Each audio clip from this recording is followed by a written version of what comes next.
Hello दोस्तों, नमस्कार। स्वागत है आप सबका आपके अपने YouTube channel education hub academy में। तो साथियों, आज का टॉपिक है हमारा हिंदी और हिंदी का पहला ही अध्याय है वर्णमाला। तो देखेंगे, वर्णमाला से शुरू करेंगे और धीरे धीरे सारे टॉपिक कवर करेंगे। तो वर्णमाला क्या है देखते हैं, समझेंगे। वर्णमाला परिभाषा, यानी वर्णमाला किसे कहते हैं। वर्णमाला वर्णों के व्यवस्थित समूह को, वर्णों के व्यवस्थित समूह को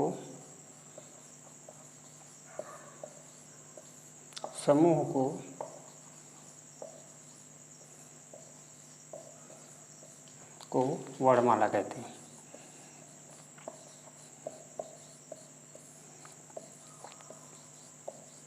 वर्णों के व्यवस्थित समूह को वर्णमाला कहते हैं। और वर्ण क्या होते हैं? वर्ण को अक्षर भी कहते हैं। वर्ण को अक्षर भी कहते हैं, यानी अक्षर यानी जिसको तोड़ा ना जा सके। क्षर यानी विनाश, जिसका विनाश ना हो सके, जिसको तोड़ा ना सके, उसको अक्षर भी कहते हैं। और भाषा की सबसे छोटी इकाई अगर बोलें तो वर्ण होती है। भाषा की सबसे छोटी इकाई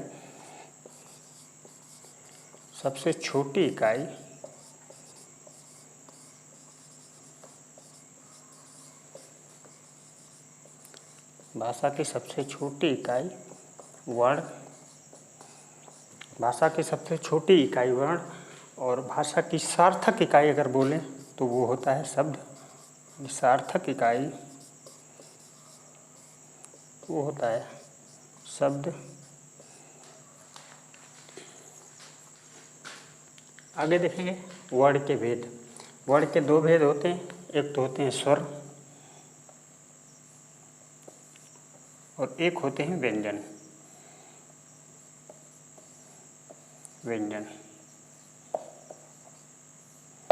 वर्ण के दो भेद होते हैं, स्वर और व्यंजन।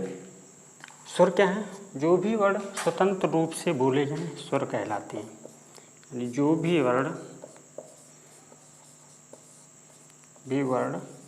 स्वतंत्र रूप से बोले जाएं,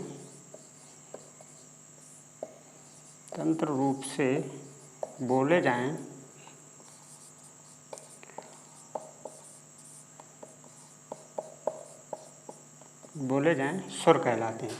जो भी वर्ण स्वतंत्र रूप से बोले जाएं स्वर कहलाते हैं। व्यंजन जो भी वर्ण स्वरों की सहायता से बोले जाएं। व्यंजन क्या होता है? जो भी वर्ण स्वरों की सहायता से बोले जाएं,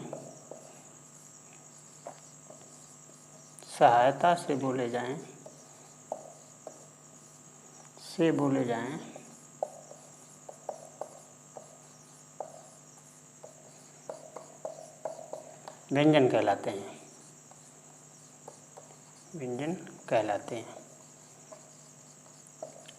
जैसे देखते हैं, स्वरों की सहायता से, जैसे जो भी वर्ण स्वरों की सहायता से बोले जाएं व्यंजन कहलाते हैं। जैसे का, अभी का है, इसको कैसे बोलेंगे हम? का प्लस आ, यानी स्वरों की सहायता से। ये स्वर है, इसमें का प्लस आ। इसी प्रकार खा है तो इसको कैसे बोलेंगे? खा प्लस आ। ये स्वरों की सहायता से बोले जाएं वो व्यंजन कहलाते हैं। अब स्वर क्या होते हैं देखते हैं। स्वर आ से लेकर अंगा तक हमारे स्वर हैं। और ये लिखने के आधार पर स्वरों की संख्या,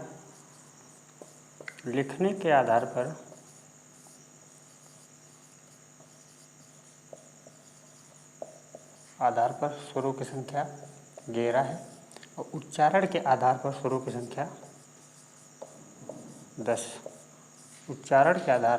संख्या 10। तो उच्चारण ये जरूरी है, ये इसे भी है, इसको ये स्वर नहीं, ये हमारा व्यंजन है। तो इसको उच्चारण के स्थान पे इसको नहीं लेते हैं क्योंकि ये व्यंजन है। तो उच्चारण के स्थान पे हमारे 10 स्वर हैं। और ये जो अंग आ है ये ना ही स्वर है और ना ही व्यंजन है। इनको एक नाम दिया गया है, इनको अयोगवाह बोलते हैं। इसमें अंग को अंग को और आ को अंग को अनुस्वार कहते हैं और आ को विसर्ग कहते हैं, विसर्ग कहते हैं। और हमारी हिंदी में एक और अयोगवा है चंद्रबिंदु। चंद्रबिंदु इसको अनुनासिक कहते हैं, इसको अनुनासिक कहते हैं।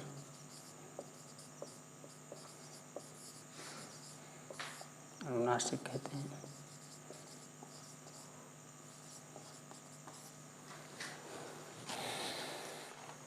स्वरों के प्रकार, ये स्वर 3 प्रकार के होते हैं। नंबर 1 ह्रस्व स्वर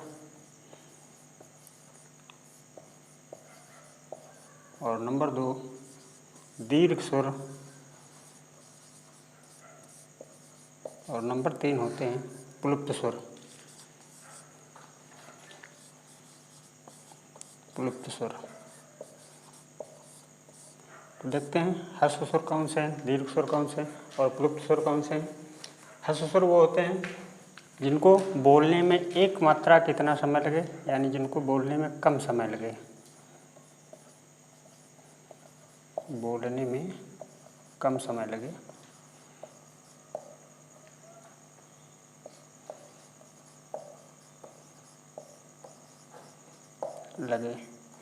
दीर्घ स्वर यानी दीर्घ माने होता है बड़ा, यानी जिनको बोलने में ह्रस्व स्वर से ज़्यादा समय लगे, ह्रस्व स्वर से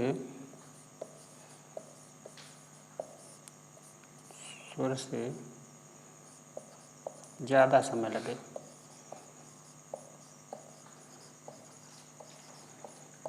और प्लुप्त स्वर कौन होते हैं, ये ह्रस्व स्वर से 3 गुना समय लगे, जिनको बोलने में ह्रस्व स्वर से 3 गुना समय लगे,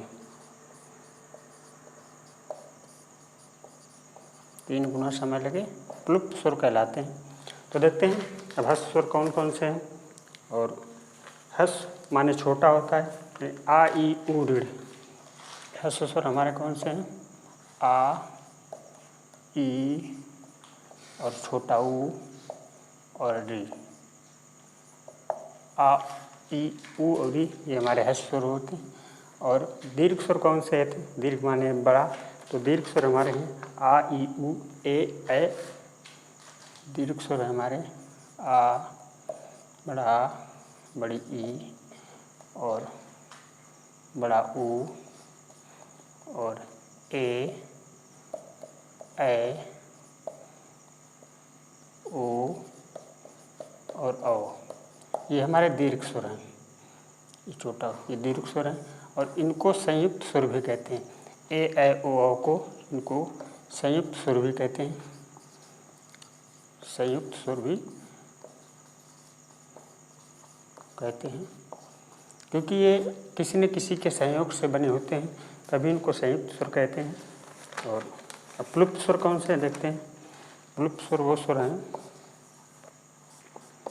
प्लुप्त स्वर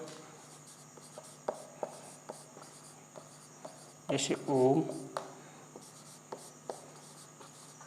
राम, ये प्लुप्त स्वर हैं।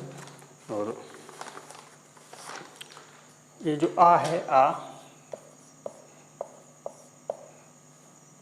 ये आगत वर्ण है, क्योंकि ये अंग्रेजी से आया है, इसीलिए इसे आगत वर्ण कहते हैं। आगे देखेंगे जीव के आधार पर स्वर। जीव के आधार पर स्वरों की संख्या 3 है। अग्रस्वर, अग्रस्वर। नंबर 2 है पश्च स्वर, पश्च स्वर। और नंबर 3 है अग्रस्वर, मध्य स्वर और पश्च स्वर। अग्रस्वर, मध्य स्वर, नंबर 3 है पश्च स्वर। तो देखते हैं अग्रस्वर कौन से हैं। जो जीभ के अगले हिस्से से बोले जाएं वो अग्रस्वर, और जो जीभ के मध्य हिस्से से बोले जाएं वो मध्य स्वर, और जो पिछले हिस्से से बोले जाएं वो पश्च स्वर कहते हैं। तो देखते हैं अग्र स्वर में कौन कौन से हैं।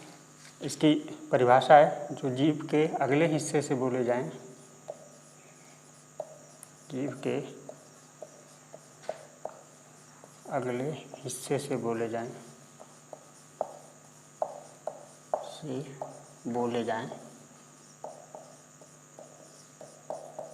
बोले जाएं अग्रस्वर कहलाते हैं। अग्रस्वर हैं कौन कौन से देखते हैं। आ, ई, और ए। आ, ई, ए और ए, ये अग्रस्वर हैं। आ, ई, ए और ए जीभ के अगले हिस्से से बोले जाने वाले स्वर। मध्य स्वर, मध्य स्वर में आ है, ये है मध्य स्वर, यानी जीभ के मध्य हिस्से से बोले जाने वाले मध्य स्वर। पश्च स्वर जो जीभ के पिछले हिस्से से बोले जाएं वो पश्च स्वर हैं। कौन कौन से देखते हैं। आ और इसके बाद में ई, ऊ और ऊ, ओ और औ। ये पश्च स्वर हैं जो जीभ के पिछले हिस्से से बोले जाएं। तो देखते हैं 2, 2, 4, 2, 6, 2, 8, 2, 10, 11, यानी स्वरों की संख्या टोटल 11 है। और उच्चारण के आधार पर स्वर 10 प्रकार के हैं। मुख खुलने के आधार पर स्वरों का वर्गीकरण। तो देखते हैं मुख खुलने के आधार पर स्वर 4 प्रकार के होते हैं। नंबर 1 है संवृत स्वर, संवृत स्वर। नंबर 2 है अर्धसंवृत स्वर, अर्धसंवृत स्वर।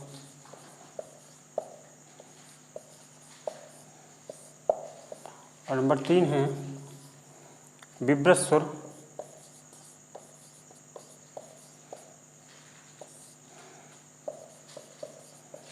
और नंबर 4 है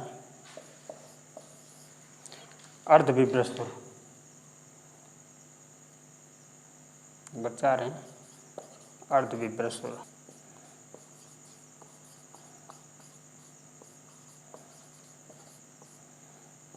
तो देखते हैं संवृत स्वर, अर्धसंवृत स्वर, विवृत स्वर और अर्धविवृत स्वर।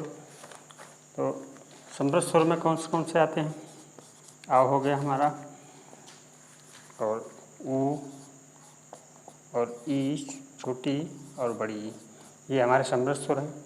और अर्धसंवृत स्वर में कौन से आते हैं। इसमें ओ हो गया और ए, ये हमारे अर्धसंवृत स्वर हैं। और विवृत स्वर में यानी मुख खुलने के आते हैं आ, जिसमें बड़ा सा मुख विवृत स्वर। और अर्धविवृत स्वर में आते हैं हमारे आ, ओ और ए, ये हमारे अर्धविवृत स्वर हैं।